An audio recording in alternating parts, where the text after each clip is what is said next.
Isang mapagpalang umaga po sa ating lahat. Welcome po sa Living Word Global Outreach Ministries. Kung first time niyo po rito, ay sana po makasama pa po namin kayo sa mga susunod na linggo. Dito po ay welcome po kayo at ito po ay magsisilbi niyong pamilya sa Panginoon. Happy Sunday po!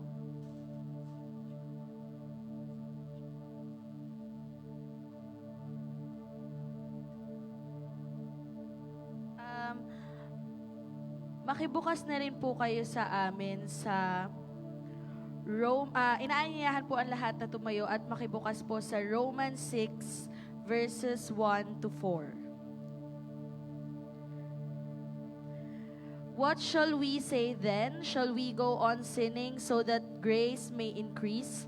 By no means. We are those who have died to sin. How can we live in it any longer? Or don't you know that all of us who were baptized into Christ Jesus were baptized into His death? Last verse, we were therefore buried with Him through baptism into death, in order that just as Christ was raised from the dead through the glory of the Father, we too may live a new life. Ayan. Manatili po tayong nakatayo upang papurihan ang Panginoon.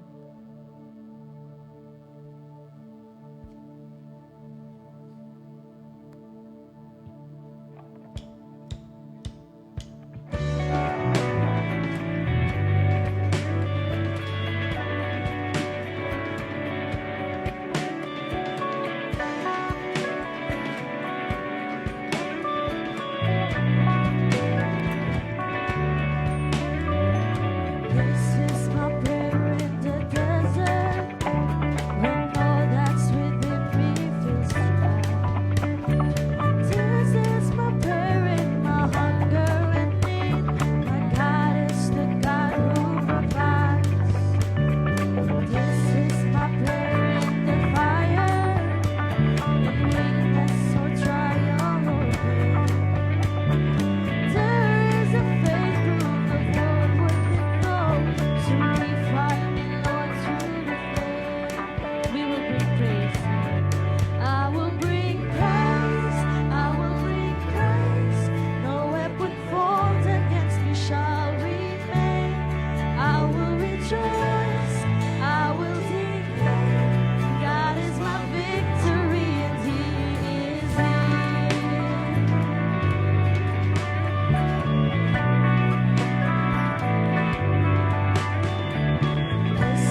you, Jesus. You are Lord all over this place, Panginoon. Thank you, Jesus.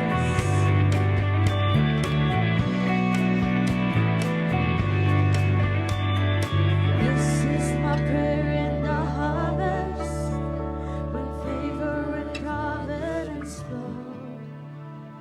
I know it feels to be emptied again. The seed I receive, I will sow. Thank you, Jesus. Panginoon, maraming salamat sa pagpapala, sa mga palagi mong binibigay, Panginoon.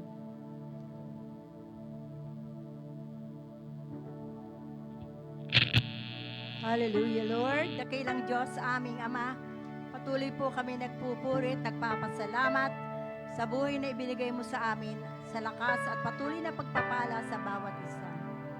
Dakilang Diyos, kayo po ang Diyos na makapangyarihan. Kayo ang may kontrol ng lahat ng bagay. Kaya naman, dakilang Diyos, patuloy naming iniaasa sa inyo ang kalagayan ng aming bansa, ng aming mundo. Dakilang Diyos, kayo ang aming dakilang saklolo kung kami nangangailangan. Kayo ang magpuprotekta sa amin, kayo magbibigay ng kapayapaan sa gitna ng kaguluhan. Salamat po, Panginoon, sa umagang ito patuloy na kami ay papupurihan ka namin, dadakilain at tululwalhatiin.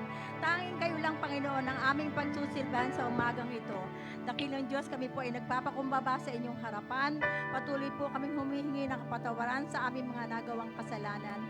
At dakilang Diyos, kayo po ang manguna, Panginoon, sa araw na to, O Diyos. Patuloy na kayo magbigay sa amin ng kapahayagan, Panginoon, na siyang dadalhin ng aming pastor, Panginoon, sa umagang ito. Pagpalain mo po ang magdadala ng iyong mensahe. Itago mo po siya sa inyong likuran at tanging ang iyong kalooban lang po ang mamutawi sa kanyang mga labi. Itago mo po siya sa kanyang sa inyong likuran, O Diyos, upang ikaw ang maluwalhati. Salamat, Panginoon, patuloy na tinataas namin ang gawain ito na hindi kami uuwi, na hindi kami punong-puno ng pagpapalang nagmumula sa iyo. Tanging kayo lang ang aming maitaas, O Lord. At dalangin po namin na maibigay po namin ang the best, Panginoon, na worship sa inyo sa araw na to. Sa iyo po ang karangalan at kapurihan sa pangalan ng aming Panginoong Jesus. Amen. Amen. Minsan nga po, palakpakan po natin ang ating pong Diyos na buhay. Ayan. So, batiin po natin ang ating pong mga kadape, yung mga first time po nating makita.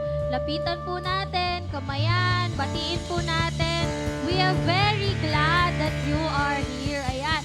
Sige po, kung gusto nyo pong umikot sa congregation, ayan.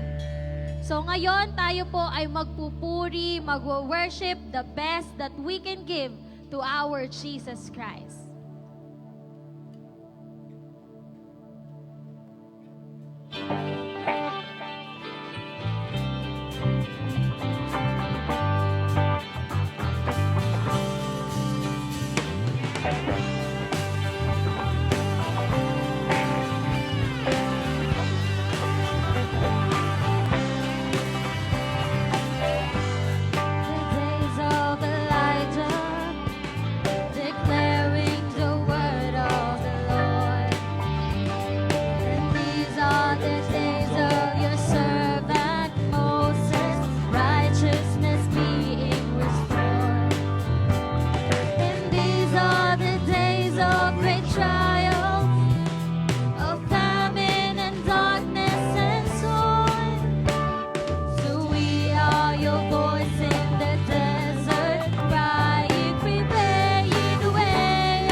no God like Jehovah. And ngayon, sabi po sa kantang to, God is here. Naniniwala po ba tayo na nandito ang presensya ng Panginoon sa simbahang ito?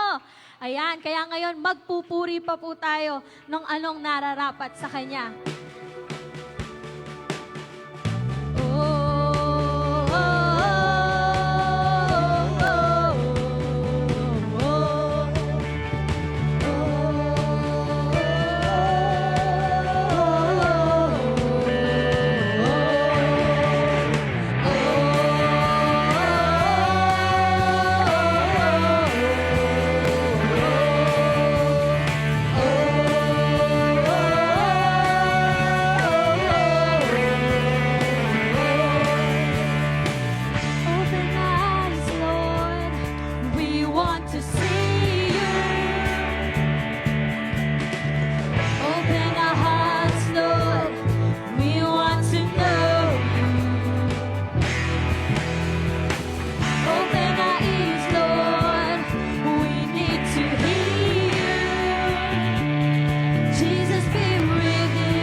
you, Lord, and all we want, Lord, is to be with you, Lord God. Lord, we want to move forward with praising and worshiping you in every moment of our lives, Lord God. Let's remain in the attitude of praise and worship. Yes, Jesus.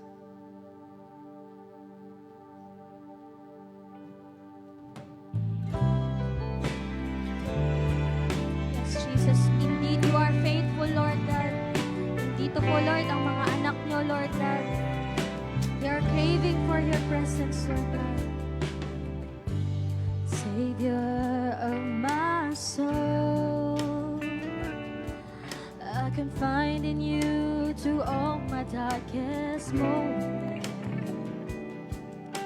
In you I find my peace, my comfort when I'm weak.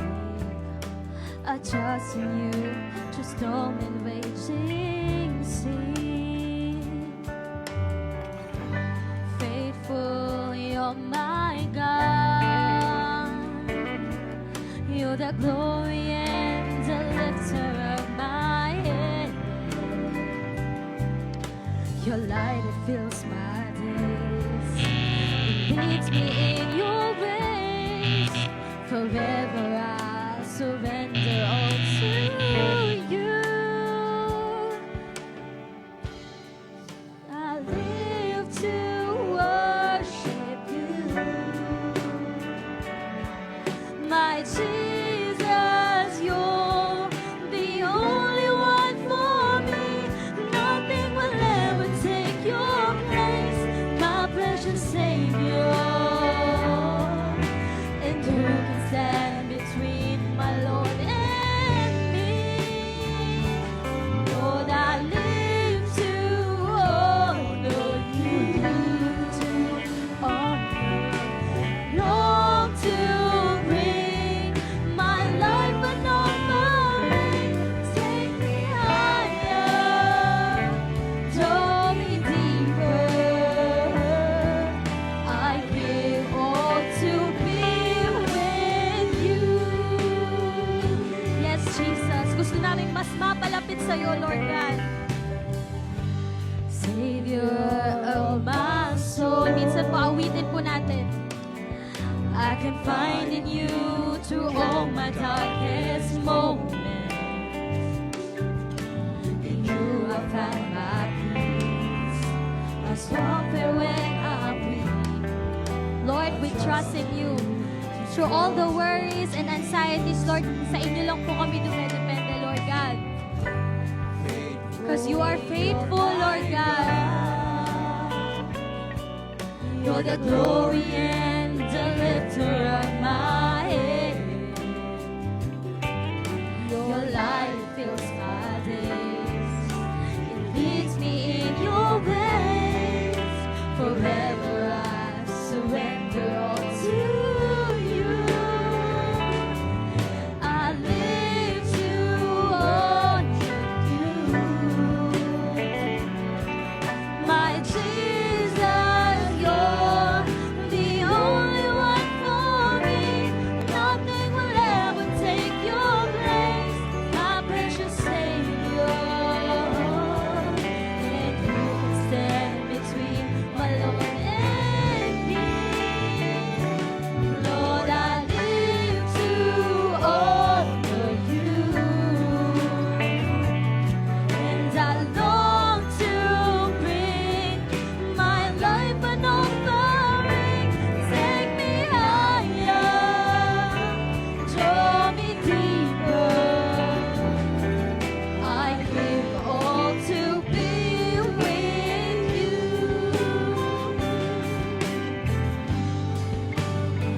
Lord, ano pa po ba ang maibibigay namin sa inyo, Lord? Nakarapat-dapat, Lord. Take our lives as an offering, Lord God. Yes, Lord. My Jesus, you're the only one for me. Nothing will ever take your place, my precious Savior. And who can stand between my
Lord God. Minsan papapurihan ka, Lord God. Because you are, Lord God, the center of our lives, Lord God. Jesus. Let's declare it. Jesus.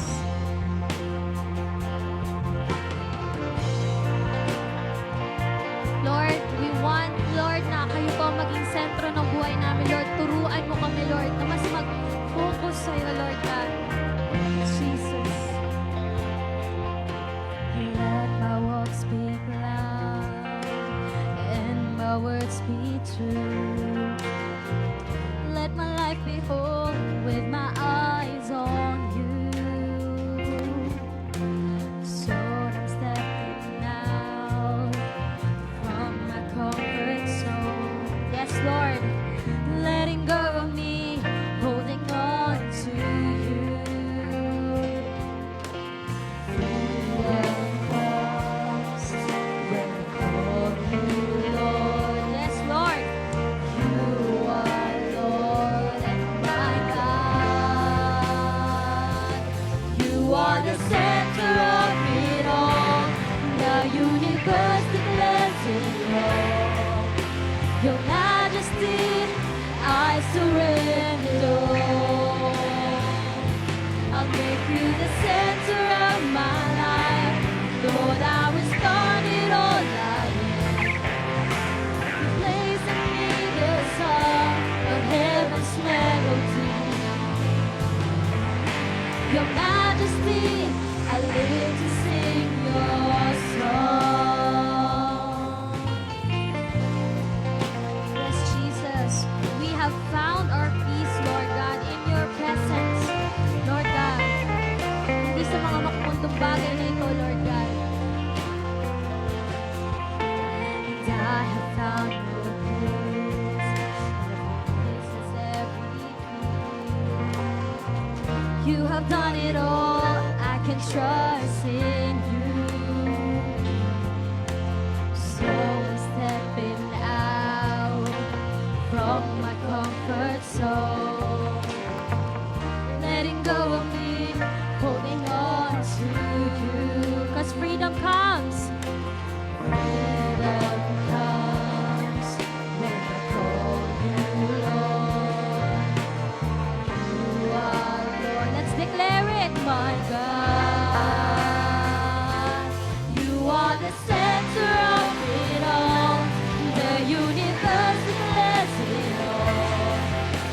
Your majesty, I surrender.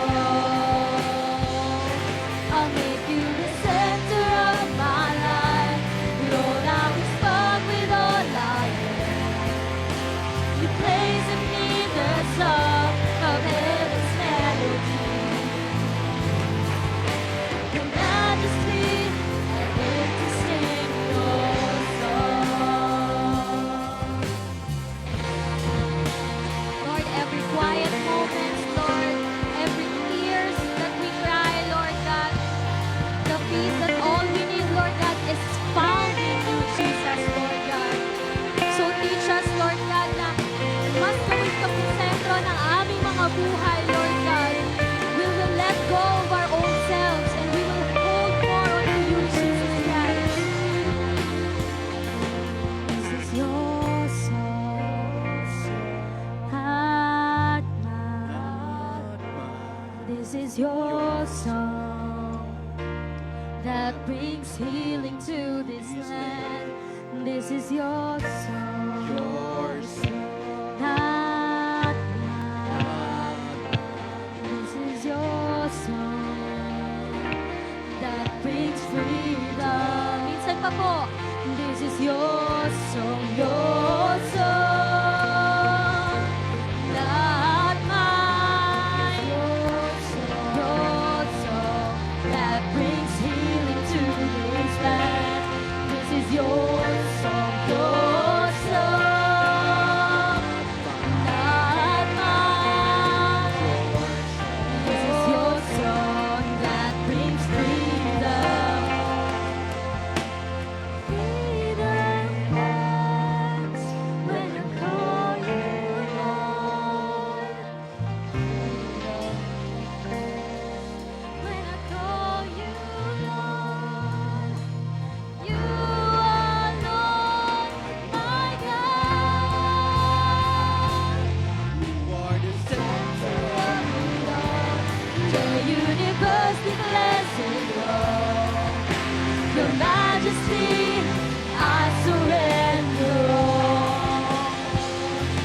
Make you the center of my life.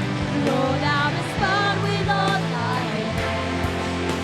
You place in me the song of heaven's melody. Your majesty, I live to sing your song. Your majesty, I live to sing your song. Your majesty, I live to sing your song. Your majesty, I live to sing your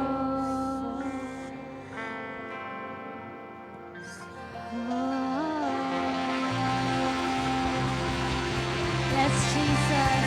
We will live to sing your song, Lord God. Maraming salamat, Lord God. In Jesus' name we pray. Tayo po'y manalangin.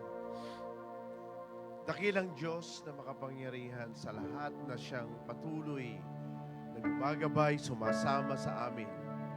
Salamat dakilang Diyos sa iyong walang hanggang biyaya, kalakasan, at sa iyong presensya na amin nakakasama sa araw-araw. Patuloy o Diyos ng iyong banal na dugo ang siyang lumukob sa bawat isa sa amin, maglinis, gumawa at gumalaw. At kami, Panginoon, ay makaharap sa iyong presensya na may kapangyarihan, kagalakan, at kapayapaan na nagmumula sa iyong trono, O Diyos. Kaya sa araw at umagang ito, Panginoon, na ang bawat isa sa amin ay may mga daladalang kabigatan, problema, pagsubok. Dalahin ko, O Diyos, na tugunin niyo, Panginoon, ng kanilang mga pangangailangan, ng aming mga pangangailangan. Patuloy niyo kaming samahan, ingatan, at hayaan niyo, O Diyos, ng iyong salita ay tumimo sa aming puso. Mangusap at ang iyong banal na Espiritu, O Diyos, ang magturo sa amin sa mga bagay na nais po ninyo sa amin sa araw-araw na buhay. Kaya sa umagang ito, sa aming pagsamba at paglilingkod sa iyo, O Diyos, sayahan mo, Ama, na luwalatiin ang iyong pangalan sa kalagitnaan ito. Sa matamis sa pangalan ni Kristo Jesus. Amen. Let's all be seated in the presence of God. Mabuti ang Diyos. God is good. And all the time. Praise God. Open your Bible in the book of Romans, chapter 6. Tayo po ay nasa series ng ating mensahe sa first series ngayong umaga. Ayun. As I have said, noong nakaraang linggo, ay meron po tayong sunod-sunod na mga mensahe na kung saan magbibigay sa atin ng pangunawa patungkol sa kalooban ng Diyos sa ating buhay. Alam niyo, lalo ngayon, siguro yung iba hindi masyado aware sa nangyayari sa ating bansa, sa buong mundo, at sa ating bansa. No? Sa ating bansa, medyo politically magulo. No? Confused, maraming away. Maging ang loob ng church ay nagkakaroon na ng division dahil sa politika. Masakit yun. Mga magkakapatid ay nag-aaway din dahil sa politika. Mga relatives, masakit yun. But one thing I want you to understand, na ang isa po sa concern natin ngayon ay ang ating bansang buong mundo. Ang aking panalangin lang ay nawa ay hawakan ng Diyos ang puso ng mga leaders dahil siguro aware naman tayo sa nangyari ngayon sa Middle East. No? Medyo trembling ngayon ang situation natin. At kaya nga, ang ating presidente ay nagbawas ng araw ng trabaho instead of parang 4 days na lang in a week. No? So, yun. ihanda natin ating sarili dahil napakahalaga. Anyway, handa na naman yata tayo bumalik sa Panginoon, so okay na yon. Pero one thing that I want you to understand, na bawat isa sa atin ay nabubuhay sa katotohanan, kaya ang ating pinaka-theme natin for the whole series, one, is straightforward talk about truth and reality of life. Ulitin ko po. Straightforward talk about truth and reality of life. So, pag-uusapan po natin kung ano po ba ang katotohanan at ang realidad ng buhay. Hindi lang ito pagdalo sa church. Hindi lang ito paglilingkod. No? Kundi ito ay pagsamba sa Panginoon. Now, the title of the message this morning, Series 1, is Biblical Perspective on Grace, Law of Sin and Death, and the Consequences of Sin. Bago tayo manalangin, ay basahin natin ang pinaka-text po natin. Romans 6, 1-4. What shall we say then? Shall we go on sinning so that grace may increase? Verse 2, by no means. We are those who have died to sin. How can we live in it any longer? Verse 3, or don't you know that all of us who were baptized into Christ Jesus were baptized into His death? Verse 4, we were therefore buried with Him through the baptism into the death, in order that just as Christ was raised from the dead through the glory of the Father, we too may live in a new life. Tayo po'y manalangin. Again, Father God, in Jesus Christ's name, I commit every one of us today here, especially your servant. This is your ministry. This is your task. This is your work, Holy Spirit. It's not my work, it's your work, oh God. Speak to your people. Speak to us. Give us revelation, knowledge, understanding. And let us, oh Lord, increase our faith. Experience your love and understand your grace. Consequences of sin and the law of sin and death. So, Father God, once again, I pray that continue to overcome us, to overshadow us with your presence and glory. Use your servant, bless your people. In Jesus Christ's name, everyone says, Amen. God is good. Hallelujah. We are now in the last of the last days. So, what are the key points to know that we are in the last days? So, the need, Branchel, the need to see through the lens of the Word of God, the true gospel of Jesus Christ. Alam nyo, habang ako ay nagre-research about churches, marami nagsasabi, kaya ang church hindi nag-grow dahil may kasalanan ang pastor o may kasalanan ang church. Naku po, ang dami mga churches, ang lalaki ng mga simbahan, but their leaders are corrupt, abusive, immoral, and a lot of deception. Ayoko na magbanggit, naka-live tayo. So, church growth, numbers are not the barometer or the measurement for spirituality. Because if we try to look at outside of Living Word, outside of this church, and you go to other churches, other sect, S-E-C-T, group of so-called Christians, and you will see they are big groups. And medyo ironically speaking, Christian, born again are saying we are on the right faith, we are on the right belief, but unfortunately, majority of Christians that so-called in a born-again churches are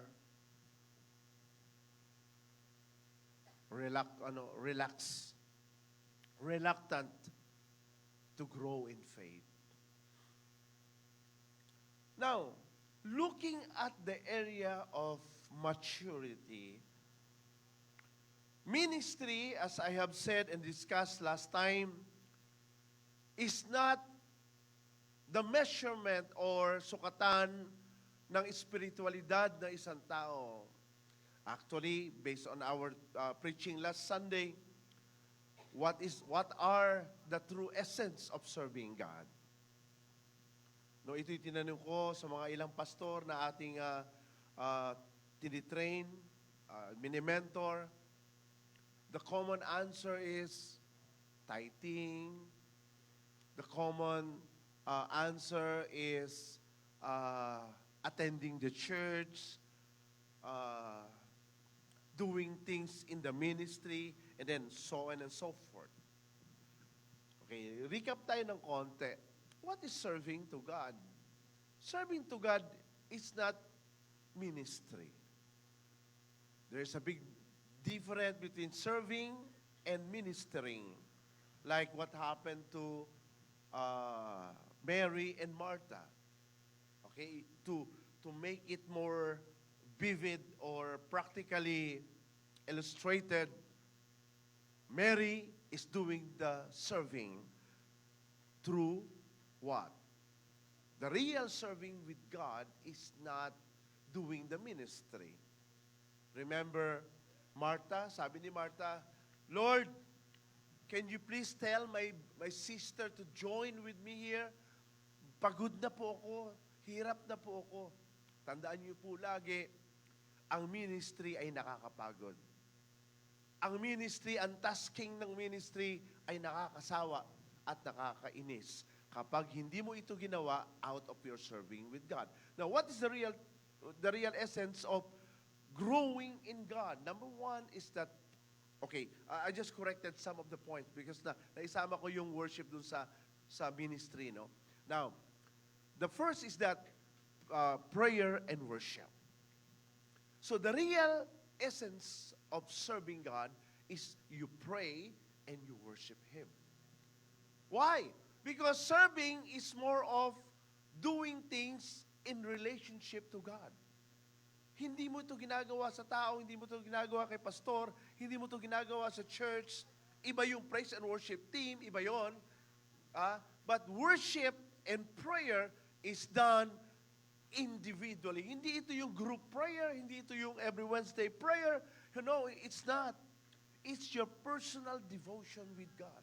Number two, the true essence of serving Him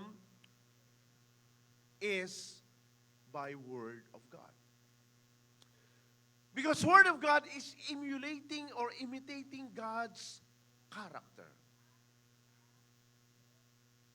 So you can only say that you are serving Him if you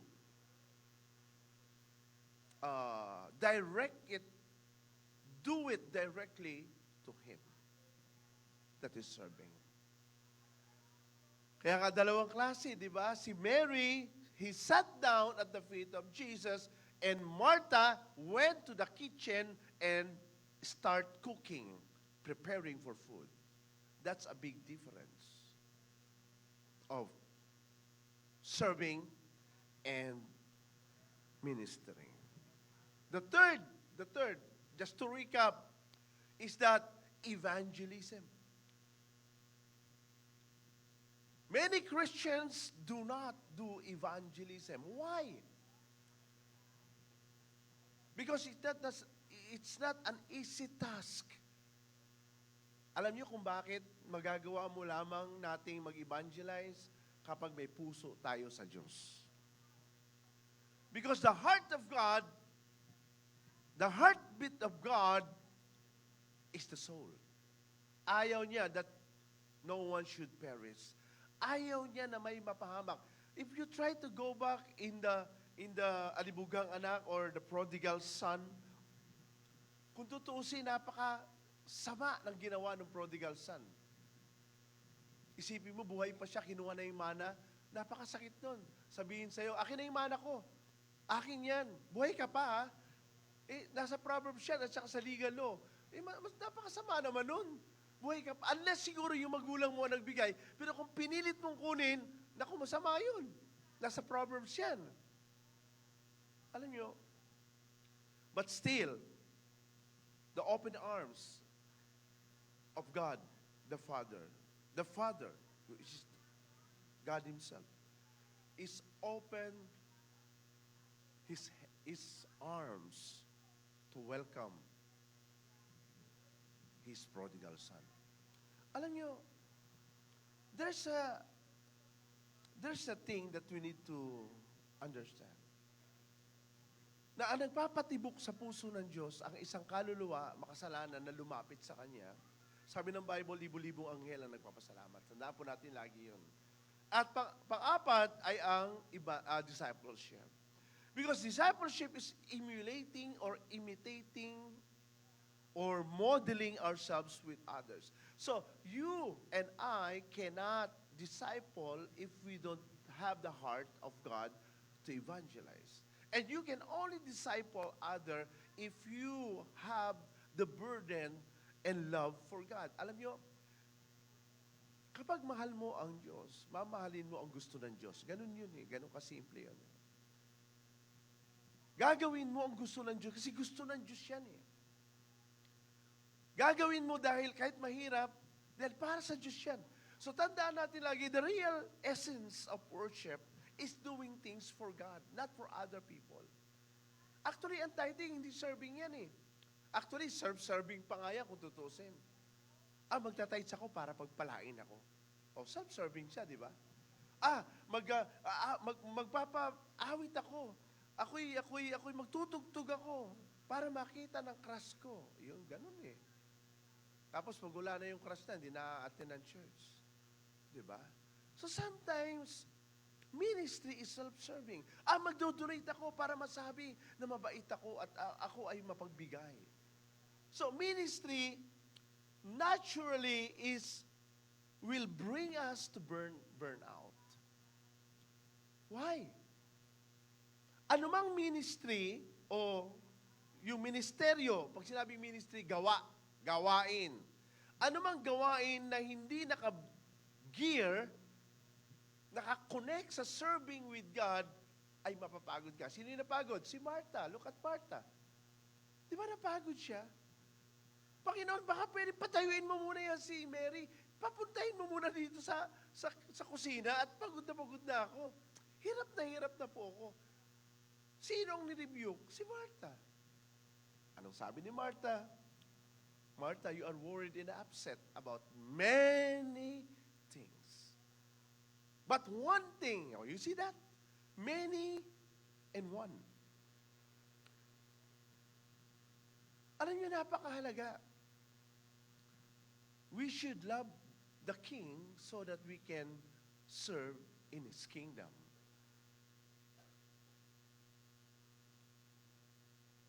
Marami sa atin, kailangan natin maintindihan ang mga bagay na ito.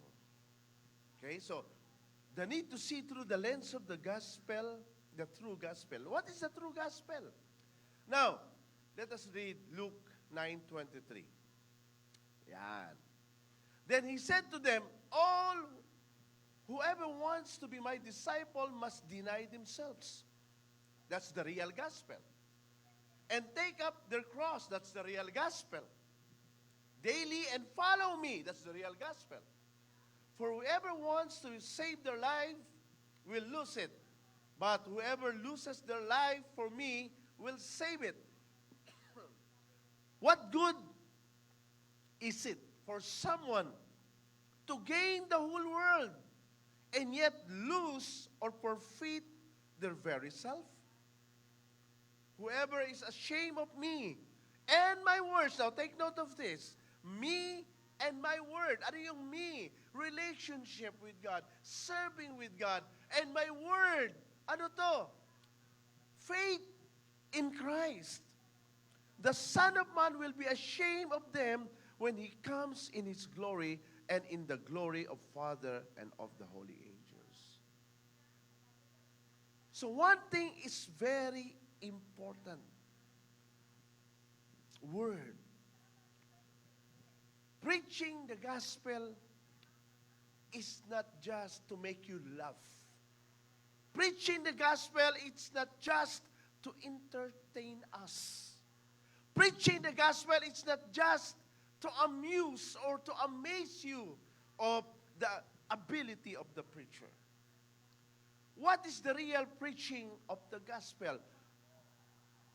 Luke 9:23, and next, in 2 Timothy 4:3, in the presence of God, okay, in the presence of God and of Christ Jesus, who will judge the living and the dead, in view of His appearing in His kingdom, I give you this charge. Ano daw? In preparation for the second coming, ito yun. Preach the word. Be prepared in season and out of season. Correct, rebuke, and encourage with great patience and careful instruction. Two things. Number one, diba? Part of our serving with God is evangelism and discipleship. So we are called to preach. Ano yung ipipreach natin? Pastor Alan, ako, pag-preachin mo kasi magaling ako mag-preach. No, I will not. What is your content? Alam niyo, nauso na ngayon sa social media yung mga vlogs. Content creator. Minsan nakakatuwa lang, may content lang, kahit hindi naman nakakatawa o nakakainis naman, masabi lang na meron silang content. At masabing merong follower o merong mag-like. But one thing is very important. Bakit sinabing preach the word in season and out of season? Correct, rebuke, and encourage. Because we are all in the process of change. Ano sabi dito? For verse 3, for the time will come when people will not put up with sound doctrine. Mamaya, dadaanan natin yan. Instead, to suit their own desires, they will gather around them a great number of teachers to say what their itching ears want to hear. They will turn their ears away from the truth. Now, take note of the word truth. And turn aside to myths. Mga fable tales, mga sabi-sabi, mga opinion. But you keep your head in all situations. Endure hardship. Do the work of an evangelist. Now, take note. Do the work of an evangelist. Bakit? Alam niyo, marami ngayong mga Kristiyano para mga celebrity. Para silang VIP. They just attend the church. They think if they have given the tithes, they have already served God. And then go out doing nothing. Ay, hindi ko kaya mag-evangelize, magdo-donate na lang ako. No! No, no. Evangelism, discipleship, prayer, worship, and Word of God is an individual accountability with God. Ibig sabihin, hindi yan group. Ay, nag-evangelize na sila Pastora Raquel, sila Pastor Alan, sila Sister Jelina. Ay, okay na ako. Pwede na akong hindi kasama. Nag-donate naman ako eh. Okay yun. Tumulong ka. But one thing, I personally, ano yung ginagawa ko para ma-fulfill ko yung pagsamba at paglilingkod ko sa Diyos. Kaya nga po, alam niyo, pinaka-the best. Unahin natin, based on Acts 1:8, unahin natin ang ating pamilya, unahin natin ang ating asawa, ang ating mga anak, ang ating kamag-anak, ang ating kasambahay, yung nasa circle of influence natin. Yun po, ang unang-una. Alam niyo kung bakit?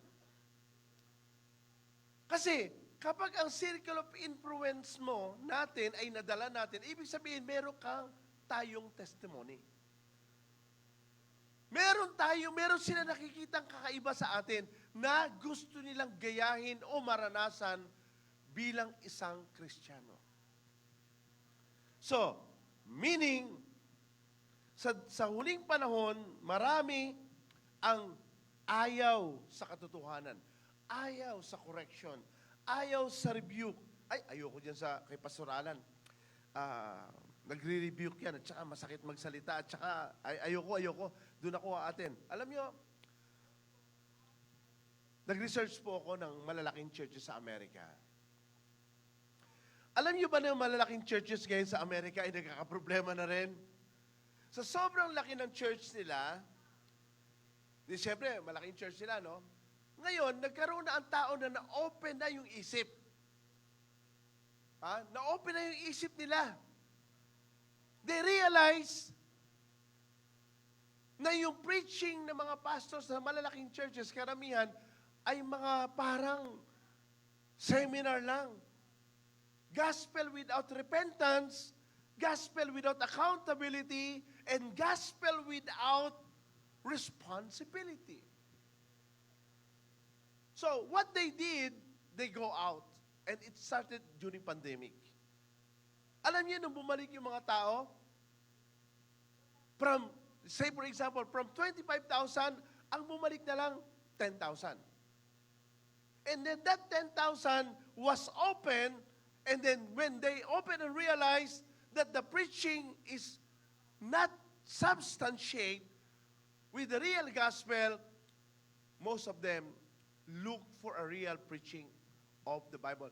That gospel with repentance, gospel with accountability, gospel with truth, gospel that has love, that rebuke and correct. Nasa Bible kanina. Para magulang, kapag may nakita kang magulang na kahit mali ang ginagawa at hindi ka kinokorek, hindi ka mahal nun. Kapag ay isang magulang na kahit mali na at okay pa lang at siya pa nagbibigay ng sustento sa ginagawa mong mali, hindi ka mahal nun. Dahil ang tunay na nagmamahal ay sinasabi ang totoo kung ano ang dapat mong gawin. That's the real love. Ano sabi ng Bible? Open rebuke is better than secret love.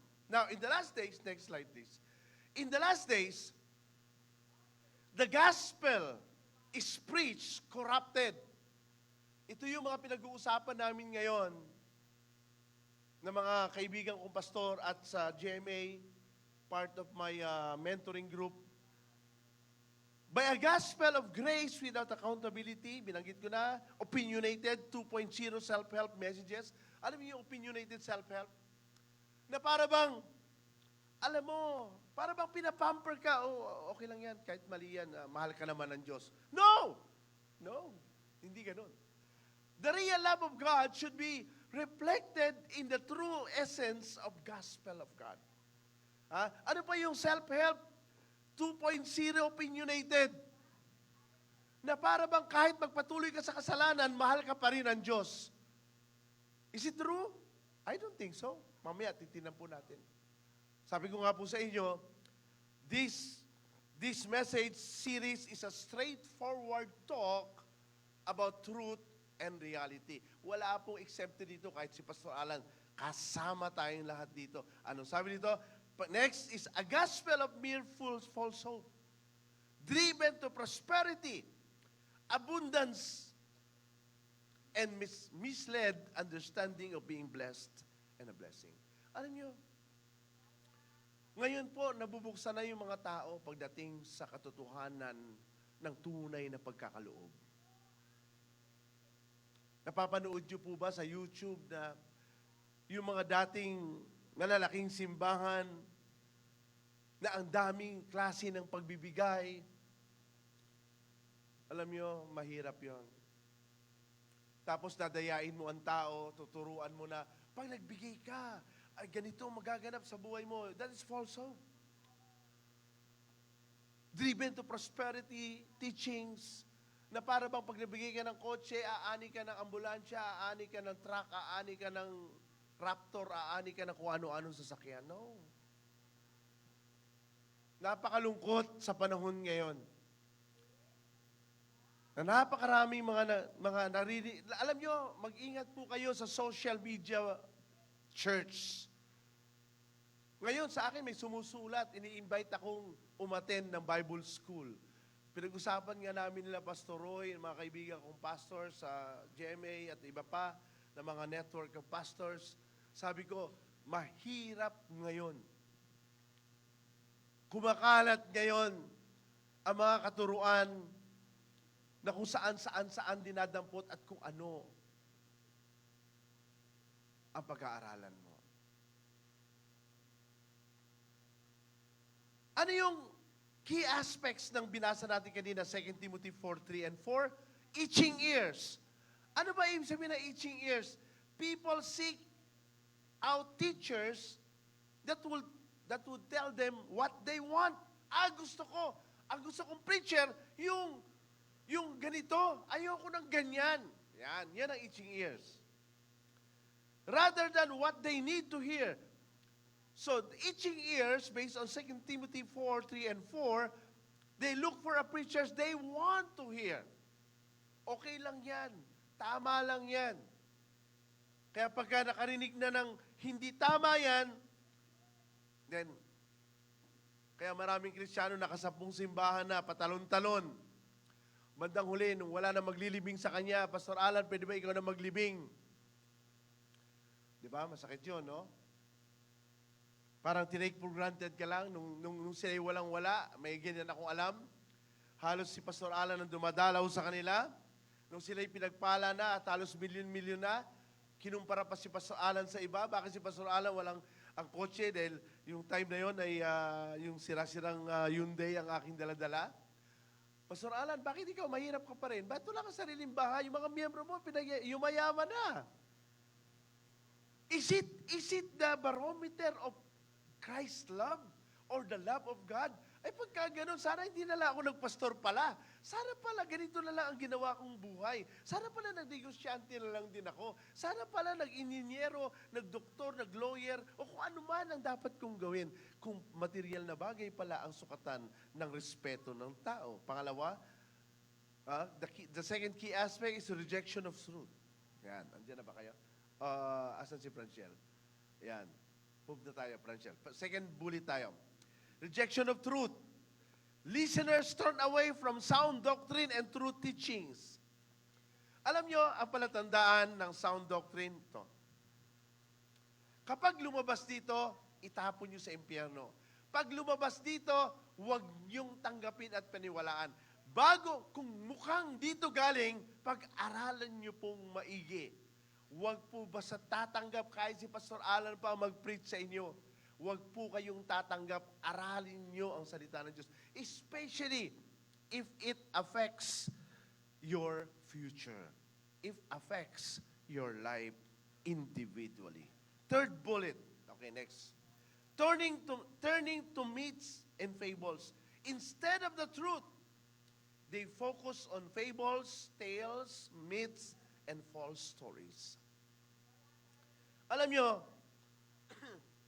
kahit paniwalaan natin si Superman, kahit paniwalaan natin si Hercules, at kahit paniwalaan natin ang mga si Snow White and the Cinderella, yan po ay old fable tales. Kwento lang yan. Hindi po yan ang katotohanan ng istorya.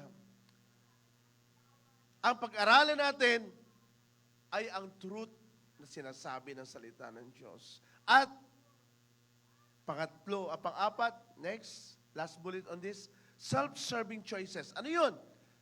The fourth aspects of 2 Timothy 4:3 and 4, they pick teachers based on their own desires. Ay! Maganda itong preacher na to kasi naniniwala ito sa ganitong paniniwala. Itong gusto kong preacher kasi LGBT ito. Ito yung gusto kong preacher kasi okay lang dito yung kahit 4 ang asawa.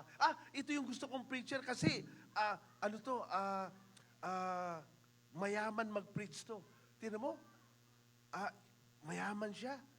Kaya gusto ko to. Gusto ko, yung yaman niya, maging mayaman din ako. Para bang, they try to adapt the belief of the preacher based on their self-serving choice. Ayan. Now let's move on the key questions. Okay, Pranjel. What is grace in relation to salvation? Now, marami sa atin, oy, grace. Hindi grace na pangalan, kundi, ano ba ang grace talaga? Okay?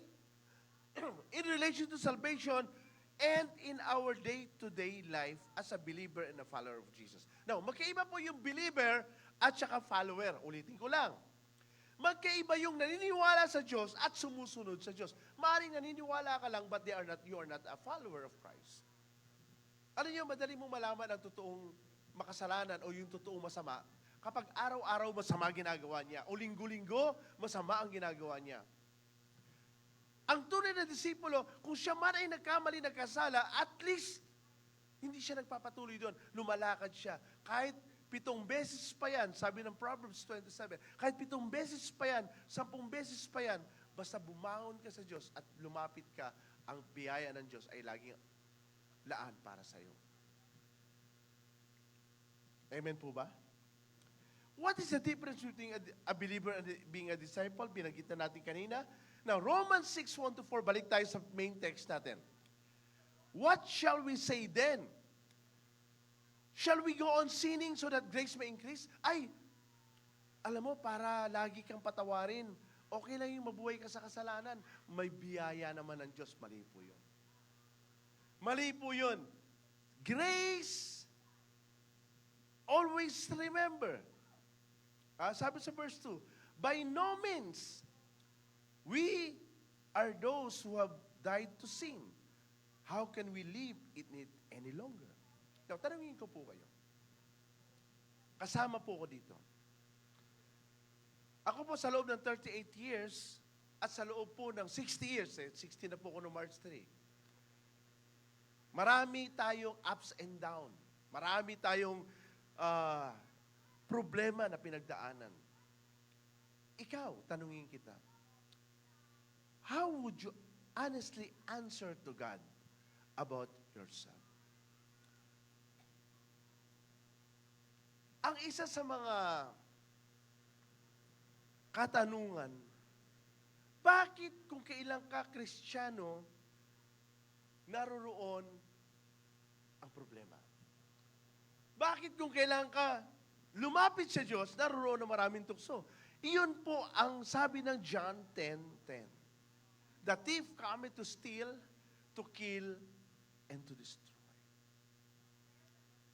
As I have said, for many, many years in this pulpit, the main objective of Satan to every one of us, ang unang target ay ang pastor, pangalawang target ay ang praise team, pangatlong target ay mga leaders, at pang-apat na target ay mga members. Ulitin ko po. The target of John 10:10 is the pastor, then second, the praise team, and then the third are the leaders, and the fourth are the members. Hindi madali ang lakad natin sa Diyos. Ang isa sa confusion natin, bakit ang isang Kristiyano in general ay nagkakamali pa rin at nagkakasala pa rin? Ulitin ko po yung tanong. Bakit ang Kristiyano ay nagkakamali pa rin at nagkakasala sa harapan ng Diyos? Alam niyo kung bakit? Una, kapag yung apat na yon ay nagkulang. Ang una, prayer and worship. Pangalawa, Word of God. Pangatlo, evangelism. Pang-apat, discipleship. Alam niyo, magagawa mo lamang mag-discipleship, mag-evangelize kapag yung pagmamahal natin, yung dalawa sa itaas, prayer and worship, and Word of God, ay patuloy na maningas at mainit sa puso natin. Sa loob ng mahabang buwan ng aking pananahimik, isa lang ang pinakamalakas na nilagay ng Lord sa puso ko. You had been contented doing things for me. Kasi, para bang, siguro sila na lang. Okay na yon, sila na lang, ayos na. Total naman, 38 years na eh. 38 years na ako naglilingkod, okay na yan. Dito na lang ako. But God jolted, kalabit ang ibig sabihin. Saying, kaya ang tao lumalamig sa Diyos. Hindi lamang sa personal mo, sa loob, kundi sa labas. Yung external factors, maraming maniningil, maraming problema, away mag-asawa. Kami ni Sister Lorna, 3 pinag-aawayan namin. Magitin ko na sa inyo. Unang pinag-aawayan namin, school. Pangalawang pinag-aawayan namin, yung involvement niya sa mga business na ayaw ko, like mga computer shops. Ayaw ko yun. Pangatlong pinag-aawayan namin ni Sister Lorna, yung mga trabaho na dapat ay hindi na nakauwi sa bahay, ay nasa bahay pa. Halimbawa, ikaw, teacher ka. Pag nasa bahay ka, housewife ka na. Hindi ka na teacher. Pag ikaw, nagtatrabaho sa bahay, halimbawa, tindera ka, pag uwi mo, huwag ka naman maging amoy isda, maligo ka naman. Hindi ka na tindera. Hello po. Andito po ba sila? Marami sa atin gumagawa o nakakaranas ng mga problema dahil tayo rin ang gumagawa. Tayo rin. Una-una, ayaw mo magpatawad. Problema mo yan. Internal yan. Pangalawa, ayaw mong umunawa. Sabi ng Bible, James, consider. Ayaw mong unawain. Gusto mo, ikaw lang inuunawa. Kaya ang nangyayari, nababurn out tayo sa loob. Now, next slide. What is grace in biblical point of view? What is grace in a biblical point of view? According to the Bible, God's grace is unmerited. Ibig sabihin, hindi ka karapat-dapat, freely given love, mercy, favor of God towards humanity, sa atin lahat, providing salvation, blessing that cannot be earned or purchased. So, hindi mo kayang tapatan ng tithes ang kaligtasan mo, hindi natin kayang tapatan ng pagdodonate ng milyon-milyon ang ating pagsamba sa Diyos, dahil Diyos ang unang lumapit sa atin, hindi tayo lumapit sa Diyos. At tandaan natin lagi, wala tayong katiting na bahagi sa kaligtasan na tinanggap natin. Kaya ako minahal ng Diyos kasi masipag ako. Kaya ako minahal ng Diyos dahil magaling ako. Kaya ako minahal ng Diyos dahil umaatin ako sa church, wala akong absent. Kaya ako minahal ng Diyos dahil tither ako. Wala na kahit 5 hindi ko kinukupit sa Diyos. No. Lahat ng mga mabubuting nagagawa natin sa Diyos ay bunga ng ating relasyon sa Panginoon. Wala tayong magagawa na mabuti maliban ang Diyos ang gumawa ng mabuti para sa atin. Hello po. So grace is, in a biblical point of view, it is a gift. Defined as receiving good things we do not deserve. Hindi tayo karapat-dapat tumanggap. That stems from God's character and transform lives. Alam niyo, ang pinakagusto ng Diyos sa atin kung bakit tayo binayaan ng Panginoon, una, hindi lamang para maligtas sa apoy ng piano. At any point of time, pwede ho tayo mamatay.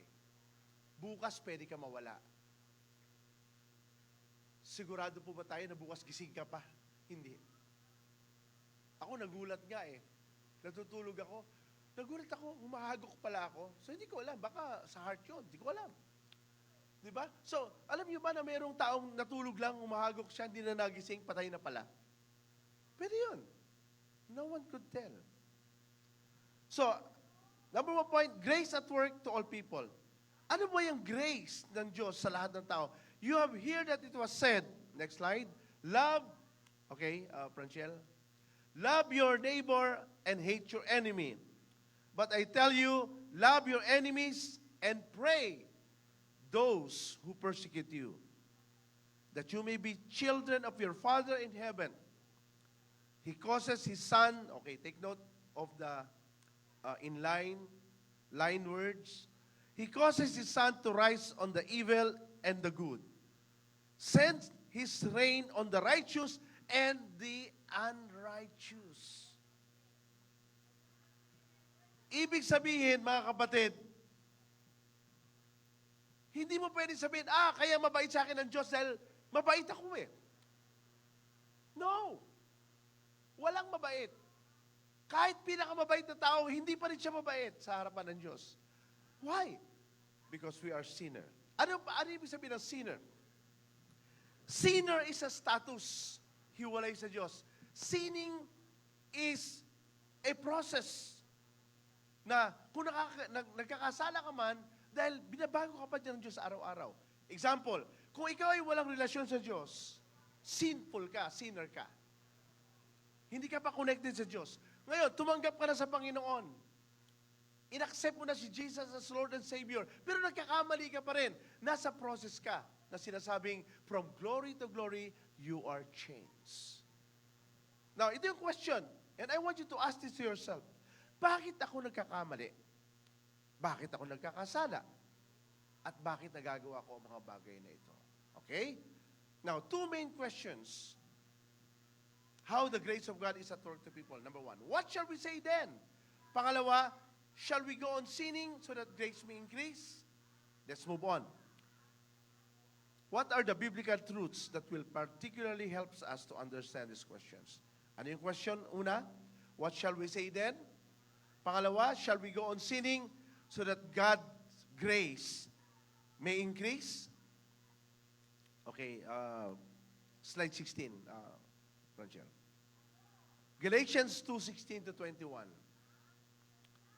Know that a person is not justified by works of the law, but by faith in Christ Jesus. So we too have put our faith in Christ so that we may be justified by faith in Christ, not by works of the law. Because by the works of the law, no one will be justified. Binanggit ko na ito kanina at bibigyan ko lang ng konting daan. Wala po talagang pwedeng ma-justified dahil sa mga gawa o ginagawa natin sa Diyos. Tandaan po natin lagi, yung ginagawa natin sa Diyos is only the effect of our relationship with Him. Next slide.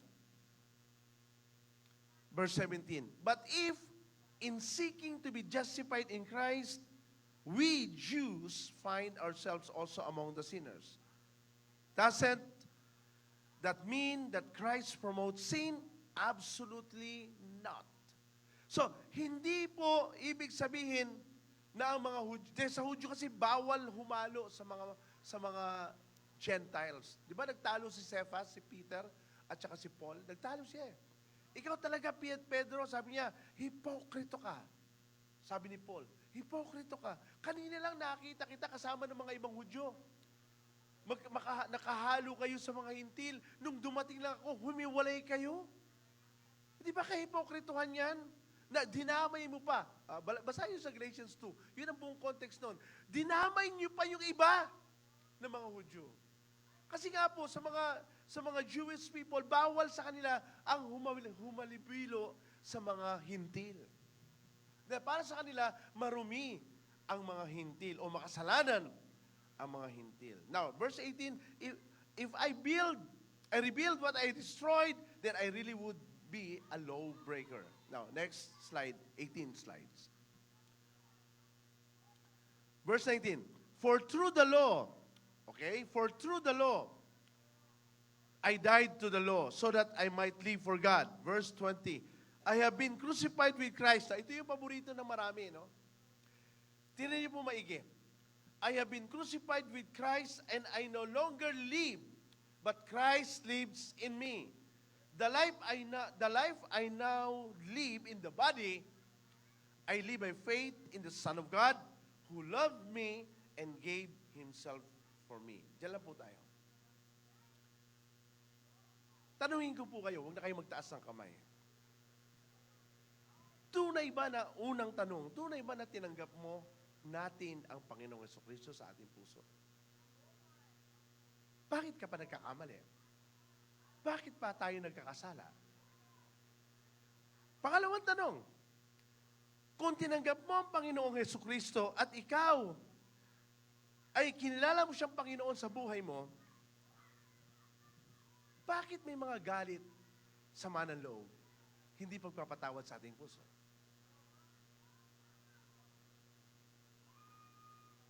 Dahil kung totoo na ginawa natin Panginoon, ang ating Panginoon sa ating buhay, ang Panginoong Jesucristo, dapat wala na tayong galit. Dapat wala na tayong puot. Dapat wala na tayong sama ng loob. Dapat nagpapatawad na tayo. Pero bakit natin nagagawa ang mga bagay na yon?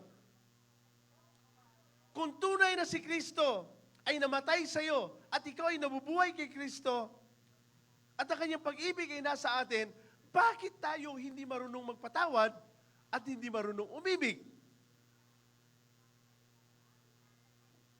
Di ba, nabanggit ko ito one time sa inyo, marami sa atin, Christian paranoid. Alam niyo yung Christian paranoid? We are trying to always judge the lives of people inside. Para bang, uy, siguro, ito si Pastor, o ito si Sister Raquel, o ito si Ate Helen, siguro, meron tong kasalanan. Alam niyo po, mapapagod ka sa kakaisip kapag ginawa mo ang trabaho ng Diyos. It's not your task to judge others' spirituality. Again, it's not your job. It's not your work. Our job and work to judge others' spiritual standing with God. May kanya-kanya po tayong pananagutan sa Diyos. Ang tutukan natin yung pananagutan ko. Kung may problema si Raquel, may problema si Pastor Alan, may problema si Ate Helen, hayaan natin sila sa Diyos. What is important is magpatuloy ka sa Panginoon. Because the more you look at other people, the more you miss the mark. Minsan pa nga pag may preaching, ay, tinamaan si brother, ay, tinamaan si sister, ay, tinamaan yung sa likod ko. Sometimes we try to do such things, which is not proper or tamang gawin. Next, Ephesians 5. Slide 19. But among you, okay, tinan niyo po ha, tinan niyo po maigi yan, tinan niyo yung guhit ha, there must not be even a hint of sexual immorality or of any kind of impurity or of greed because these are improper for God's holy people. Diyan muna tayo. Pag sinabi mong there should not be even a hint, ibig sabihin dapat you are 99.99% perfect. Ibig sabihin, wala ka dapat dumadaan sa isip mo na problema. Natatandaan niyo po ngayon yung isang congressman na hot seat na month of kababaihan. Tapos nag-comment siya about doon sa isang artista, celebrity, naka-live tayo, no? Kaya hindi ko na binabanggit. Pero anyway, nasa Facebook naman eh. Di ba? O na-hot seat siya, na-hot water siya ngayon because of his comment. Alam nyo, the battleground of the devil is three. Number one, this mind, this heart, and this flesh. Anyway, naka-series tayo, tsaka natin dadaanan lahat yan. Sabi ko sa inyo, straightforward talk tayo rito. Okay? So, lahat tayo, habang naglilingkod at nagpapatuloy, there is no excuse from pastor down to the youngest Christian that are here today. Lahat tayo ay nasa battleground. Pag-uwi mo pa lang mamaya, pwede mag-away kayong mag-asawa, pwede mag-away kayong mag-ina, mag-away kayong mag-ama, mag-away kayong, di ba? Kapitbahay mo. yung sinisingil mo na ayaw magbayad, lahat yun kaaway mo, makakaaway mo. Kasi there are conflicts that within your life. Lahat po ng conflict na yan ay dapat pagtagumpayan. Kaya nga, but among you, there must not be a hint of sexual immorality. Lalaliman natin yan sa mga susunod na pag-aaral dahil nasa series tayo. Okay, verse 4, nor should there be obscenity. Okay, tingnan niyo yung obscenity mamaya, bibigyan natin kung ano yan. Foolish talk or coarse joking, yung mga biro, sobrang biro, which are out of place, but rather thanksgiving. For of this you can be sure, no immoral, impure, or greedy person, such a person is an idolater, has any inheritance of the kingdom of God. O hindi ka nga ng bababae, hindi ka nga ng lalaki, hindi ka nga gumagawa ng mga immoral, pero ikaw naman ay greed, ikaw naman ay chismosa, ikaw naman ay impure. Pare-parehas lang yan. Di ba? Diniscuss ko sa inyo one time, yung babae sa babae, okay, what's the difference of natural sin and what?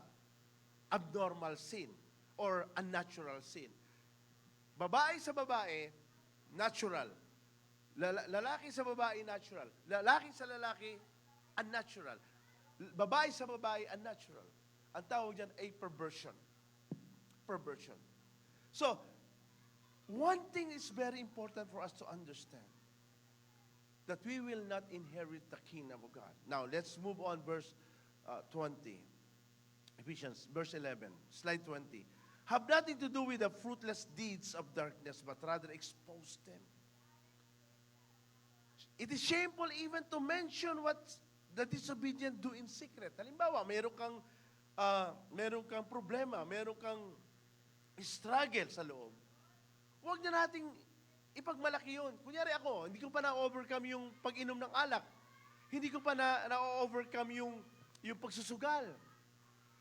Hindi mo pa na, iba yung babaero, sa nagkakaroon ka ng kasalanan, magkaiba yun, ha? Baka mamaya may mamisinterpreta. Kasi pag sinabi mo babaero, buwan-buwan, taon-taon, buwan, araw-araw, yun po yun. Pero pag sinabi mo namang nagkasala ka, that's part of the process of change in your life. So, nililinaw ko lang. It is shameful even to mention what's disobedient do in secret. Kailangan mo bang ikwento yung mga bagay na hindi mo pa napagtagumpayan?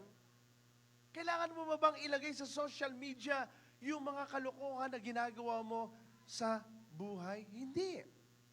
Alam niyo po, ano sabi ng Bible? But everything exposed by the light becomes visible. And everything that is illuminated becomes a light. Ano to? Testimony. I want to be straightforward. Reputation is nothing. But testimony is important. Hindi ibig sabihin na nagkasala ka, ay wala ka ng kwentang tao. Hindi ibig sabihin na nagka-problema ka o nagkasala ka, ay wala ka ng pag-asang umayos ang buhay mo. Hindi. Lahat ng tao ay pwedeng itayo muli ng Panginoon, pwedeng itaas ulit ng Diyos, at pwedeng baguhin ng Panginoon. Tandaan po natin lagi, hindi natin pwedeng hatulan ang tao ayon sa nakikita mo. Dahil Diyos lang ang nakakaalam sa puso at isip ng isang tao. Now, let's look at in the Bible what is obscenity. Obscenity refers to shameful, immoral. Ano yung immoral? Example, hindi naman kayo kasal, pinagmamalaki nyo. Na nagsasama kayo. Nilagay nyo pa sa social media. Alam niyo ba kung anong kasalanan ng dalaga at binata na nagtatabi? Fornication. Kapag ikaw ay hindi kasal at nagtatabi po kayo, ang tawag po doon is fornication. Kapag kayo ay nagsasama na hindi kayo kasal, ang tawag doon ay fornication. Araw-araw. Araw-araw. Why? Dahil napakahalaga po ang basbas sa harapan ng Diyos. Kaya nauso na ngayon. Ngayon, bumabalik na naman. Ay, Pastor Alan, meron po nagsabi sa akin, ha? pwede po bang ikasal niyo muna kami kahit wala pa po kaming papel? Kasi po, nagsasama na po kami. Sorry, hindi pwede. Totoo po ito. Ngayon, pinag-uusapan ng maraming pastor. Merong ikinasal, pastor pa. Yung babae, abused. Hindi annulled. Yung lalaki, byudo. Nangyari, nagkakilala sila. Yung babae hindi pwede ikasal. Yung lalaki pwede, byudo siya. So what happened? Ikinasal sila. Mga pastor pa nagkasal. Meron din sa pangyayari sa Bulacan, same din. Yung lalaki, pastor, hindi siya annulled. Yung babae, dalaga. Yung lalaki, yung pastor, divorce. Hindi annulled. Ikinasal sila. At tanong, asa ng marriage contract? Wala. Pastor, kami po mag-boyfriend, mag-girlfriend, pwede po ba? Kasi nagkasala na po kami. Basbasan nyo na lang po kami para po hindi na kami No! Hindi pwede yun. Black is black, white is white. Hindi mo pwede itama ang mali. Magagalit sa iyo ang Diyos. Magagalit sa atin ang Diyos. Ang mali ay mali. Kung nagkasala ka, huwag mo sabihin tama ang mali. Alam nyo, kahit ang pastor magkamali, hindi mo pwede sabihin, ay, tama yung mali ko. Tama yun. No! Papaluin tayo ng Diyos. Now, seeing what is man in a biblical perspective. Romans 3, ano ba ang tao? Okay, 23 slides. But now, apart from the law, malapit na po tayo. Righteousness of God has been made known, to which the law and the prophets. Verse 22. This righteousness is given through faith. Now, take note, this righteousness is given through faith in Jesus Christ to all who believe. There's no difference between Jew and Gentile. 23. Now, tingnan nyo ha. Tingnan nyo po, verse 23. For all have sinned and fall short of the glory of God. And all are justified freely by His grace through the redemption that came by Christ Jesus. Tanungin ko po kayo. Simula po ba nung tinanggap nyo natin ang Panginoong Jesucristo? Hindi ka ba nagkasala? Hindi ka ba nagkulang? Wala ka bang nakaaway? Wala ba tayong kinapuotan, kinagalitan, o kinamuhian? O wala ba tayong naging struggle? Wala ba tayong naging conflict sa kalooban natin? Meron po kong kinaunsilan, sabi niya, Pastor Alan, ito po'y totoo, dalawa. Isang lalaki, isang babae. Lalaki muna. Diyan sa office. Sabi niya, Pastor, magtatapat po ako. Nagkakagusto po ako sa kapwa ko lalaki. Tinignan ko siya sa mata. Lalaking lalaki ka naman ah. Nag-gym ka pa nga. Pastor, aaminin ko po, nagkakasala po ako. Sabi ko sa kanya, Brad, yung problema mo dalawa lang. Deception of the mind. Deception yun. And rebellion of the heart.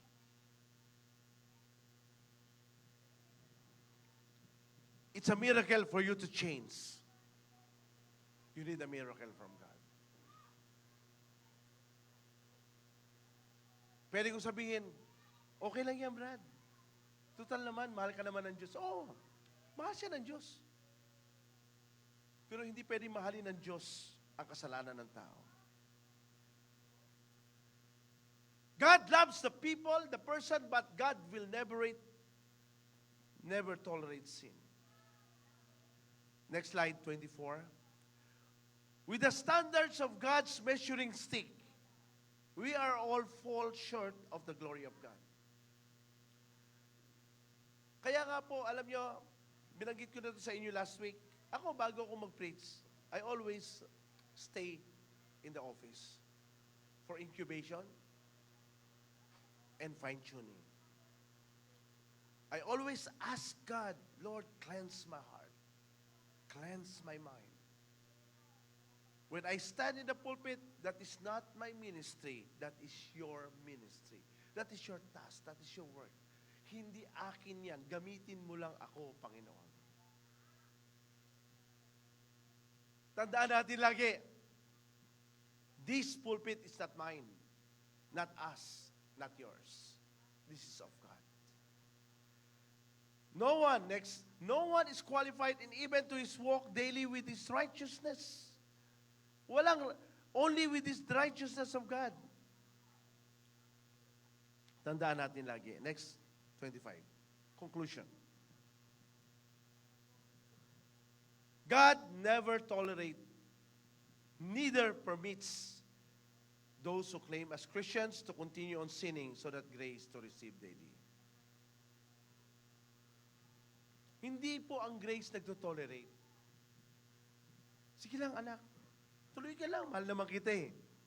Okay lang yan, naunawaan kita. Hindi pwedeng unawain ng Diyos ang kasalanan mo, kasalanan ko. Lahat ng kasalanan ay may kabayaran. Second, grace never leaves a person, even he is in miry clay. Rather, always available, forever present. And ever present when you needed Him, God, the most.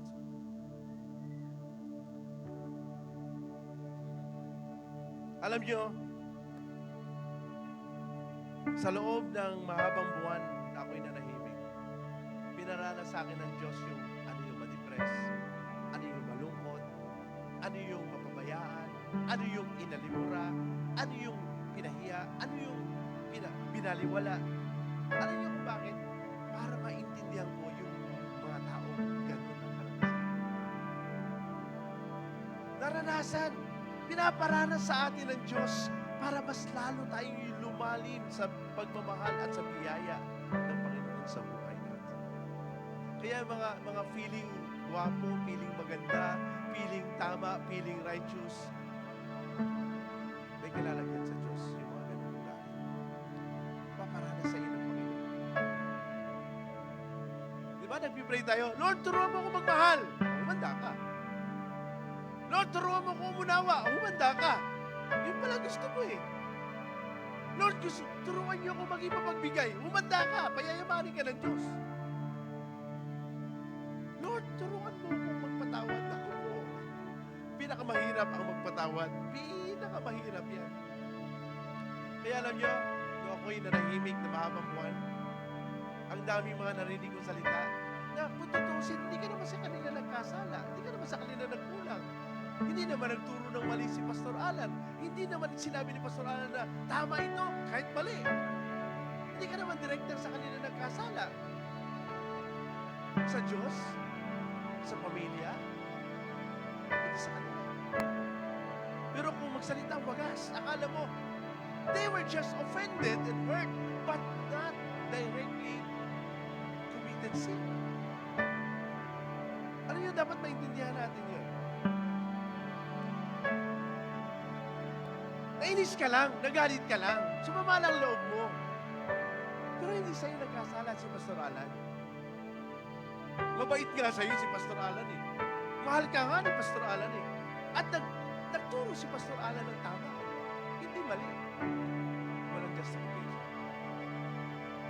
Next. God helps you to reflect, repent, restore, and resilient. Ano ibig sabihin ng resilient? To withstand or recover quickly from difficult condition. Alam nyo, ito hindi alam to ng marami. Diba, binanggit ko na sa iyo, 3 ang pinag-awayan namin ng Lord. School, business na ini-involve niya, at saka yung mga trabaho na inuwi na ayaw ko. Ayaw ko talaga. Yung mga tao na kapaikot sa kanya.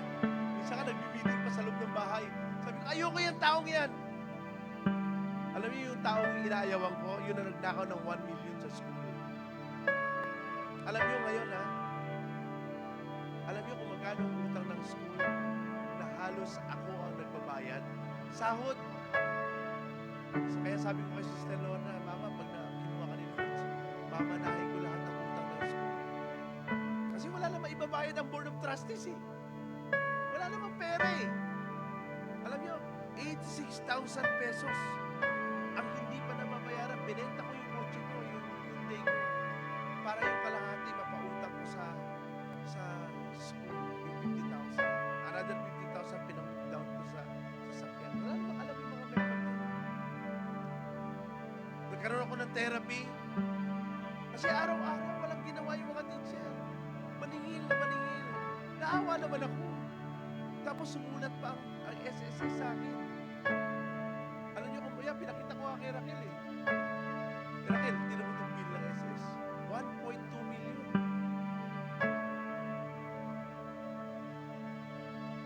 Madali? Hindi nagkasala sa iyo sa pastoralan para maging mayabang ka kay pastoralan. Hindi nagturo si Pastor Alan ng kayabangan sa church na to. Bagkus, itinama ni Pastor yung mali. Kung nasaktan ka man sa mga nangyari kay Pastor Alan, hanggang doon lang yun. Pero kailanman hindi ko pinagkaluluan church. Hindi ko pinagkitaan ang church. Hindi ako yumaman dahil sa simbahan. Kaya nung nagnakaw yung isa sa inaayawan ko na halos nag-aaway kami ni Ma'am Laura dahil sa tao yun. Bandang huli nung nalaman niya na 1.3 million na pala ang nawawala sa school. Kaya pala hirap na hirap kami. 6 hanggang 7 Pasko ang umiiyak kami. Mangutang para lang makapag-termin ang pay at teacher. Hindi ko alam yun.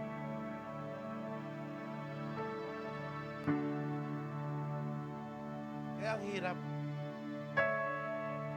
God help us to reflect, repent, restore. Iyan ang importante kapag nagpakakumbaba ka sa Diyos. Walang kasalanang hindi mapapatawad. Tandaan po natin lagi. Maliban itanggi mo si Jesus. Maliban mag-iba ka ng reliyon. Gaano man karumi ang buhay mo ngayon, kaya kang patawarin ng Panginoon. Yan ang biyaya. But God will never tolerate you to continue sinning dahil sa kasalanan mo. Yun nga lang, mahirap araw-araw mo humingi ng tawad sa Diyos. And last, grace of God never condemns sinner, especially believers of God, but rather gives us wisdom to judge the sin. Ang hatulan mo yung kasalanan, ang hatulan ko ang kasalanan, huwag yung nagkasala. Kasi yung nagkasala, kaya pang patawarin yun. Kaya pa niyang tumindig uli. Kaya pa niyang gamitin ng Panginoon. Sino yung example dyan? Si Samson. Alam niyo ba na sa history, kung babasahin niyo sa Bible, God is a God of second chance. Ano sabi? Panginoon, for the last time, balik mo yung lakas ko, balik mo yung mata ko, balik mo lahat. At ang sabi ng Bible, halos ilang dobling kaysa dati ang namatay ni Hercules, ni Samson. Alam niyo, sa buhay natin, kailangan nating maging instrumento to help the person realize the wrongdoing. Huwag mo ipamper. Okay lang yan. Okay lang kasalanan mo. No. Don't pamper the person. Tulungan mo siya maunawaan ang problema niya at mag-offer ka ng help sa kanya. Hindi yung nasa putik na siya, tutulak mo pa, idadadal mo pa, i-chismis mo na, sisiraan mo pa, wala ka namang ginawa para siya ay manumbalik sa Diyos. Tandaan natin lagi, kapag ang attitude natin ay maging manira na manira, mag-chismis, at ilagay sa social media mga tao, walang matitira sa atin. Lahat tayo ubos. Ubos tayo lahat. At panghuli, finally, grace associated with accountability and consequences of sin. Mga kapatid, ang Diyos ay mahabagin, mapagmahal, mapagbiyaya. Subalit dapat mong maintindihan na ang Diyos ay matuwid.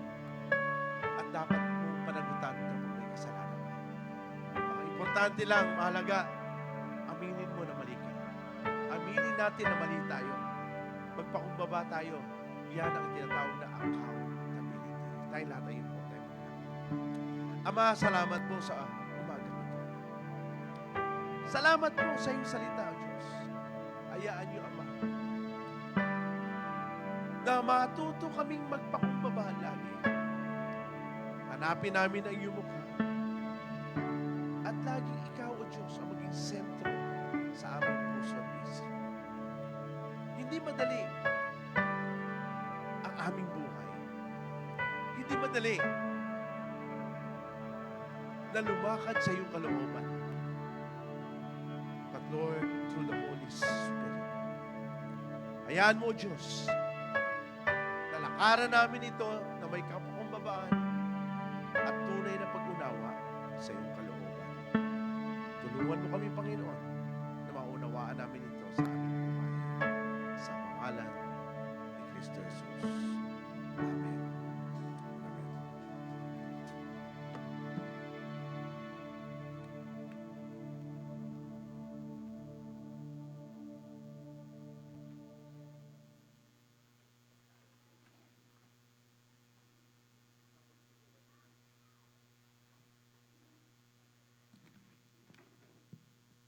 Ayan. Are we blessed? Amen. Makibukas po kayo sa akin sa 1 Thessalonians 5 verse 18.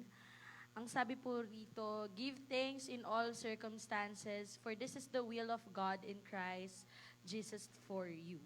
Sinabi po doon dito ay in all circumstances. So there's a difference doon sa in all circumstances as sa for all circumstances.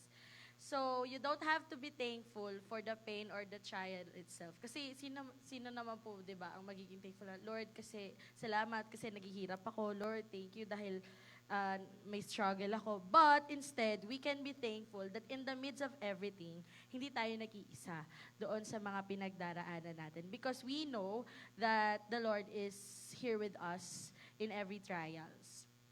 And sa The Heart of the Giver din, doon sa Mark 12:41 to 44, he gave more than, yung baing balo po, she gave more than the wealthy because she gave out all of her poverty while they gave out all their surplus. So true giving isn't just about the money. It's about giving your time, your patience, or even your talents in the kingdom of God. And you have to trust when you feel like you have a very little left to give. May mga pagkakataon na kapag magbibigay po tayo, we tend na magdalawang isip kasi kapag binigay ko to, baka mawala nang matira sa akin. But instead, it's actually the stage where God's strength is most visible.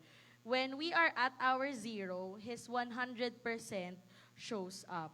And lagi nating sabihin na in weakness or in trial, gaya nga po nung opening natin na kanta, there is God. So my grace is sufficient for the Lord, and my power is made perfect in our weakness. So even when we feel like we have nothing left, our small yes, or how big our heart is, kung ano man yung kaya natin i-offer, that's enough for the kingdom of God. And it's overwhelming na even in trials and in weakness, hindi natin kailangan maging malakas all the time.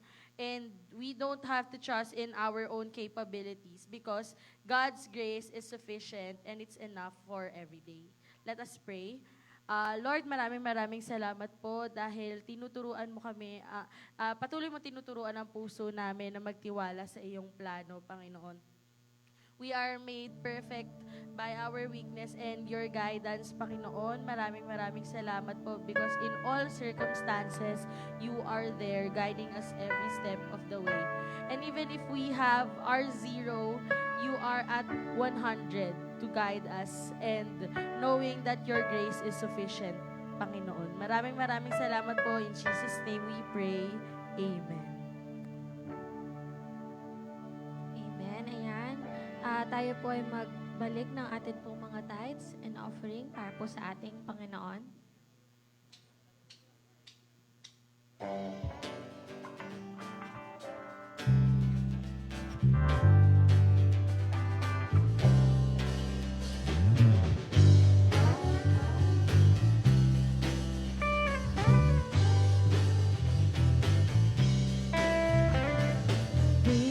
are the days of Elijah, declaring the word of the Lord. And these are the days of your servant Moses, righteousness being restored.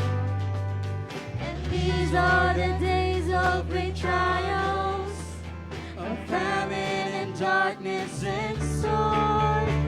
So we are the voice in the desert cry, prepare ye the way of the Lord. Behold, he comes, riding on the clouds, shining like the sun. At the trumpet's call, lift your voice. It's the year of Jubilee, and out of Zion's hill salvation comes.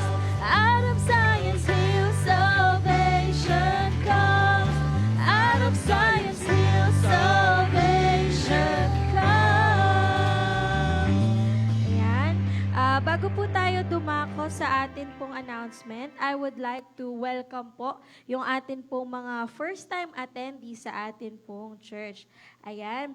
Welcome po sa Living Word Brother Sonny Boy Ignacio, Sister Jean Salombides, and Sister Esther Salombides. Nawa po ay makasama po namin kayo sa mga susunod pang linggo.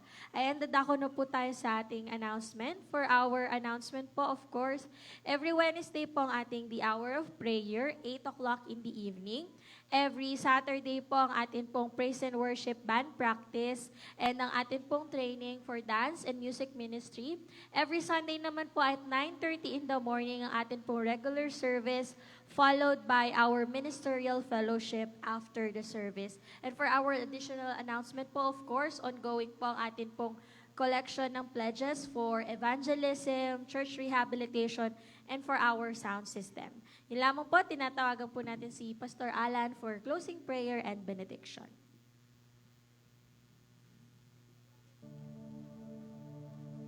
Additional announcement lang po. Niluluto na po natin o dinadraft maigi yung system program ng evangelism and discipleship. At by, I think, April or May ba? Yung sa camp ano? May. So, inaano na po yun. Pinag-aaralan na kung paano. Kasi, isa sa pinakita ng Lord sa akin ay bumitaw tayo sa system ng training ng evangelism at saka training ng discipleship at saka training ng ministerial training.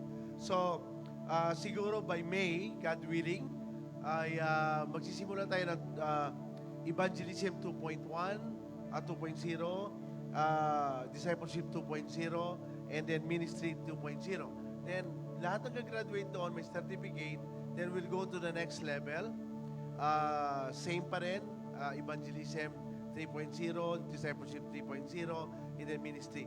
Then, kapag natapos yung dalawang yan, then we'll go to the next, mga leadership na po ito sa susunod. Tapos, meron ulit bago, iikot-ikot lang po yan hanggang sa tayo po ay